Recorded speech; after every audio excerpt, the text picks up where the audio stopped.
কত পারিবারিক সমস্যার কারণে কত ঘরোয়া মিটিং হয়েছে কতজনের ঘরে। মিটিং এর জায়গায় রয়ে গেছে, আগের সম্পর্ক জোড়া কখনো লাগে না।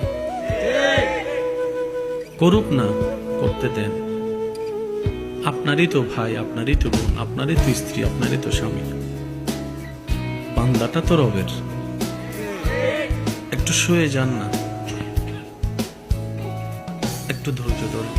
আপনি বলবেন আর কত ধৈর্য ধরব, আমি শুধু এতটুকু বলবো, যতক্ষণ আপনার রব খুশি না হয় ততক্ষণ ধৈর্য ধরেন। যতক্ষণ রব্বুল আলামিন খুশি না হবে ততক্ষণ ধৈর্য ধরতে থাকুন।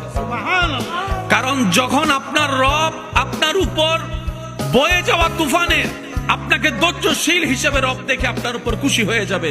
রব্বুল আলামিন ইন্নাল্লাহা মা'আস সাবিরিন আয়াতের বদৌলতে আপনার সাথী আপনার রব হয়ে যাবে।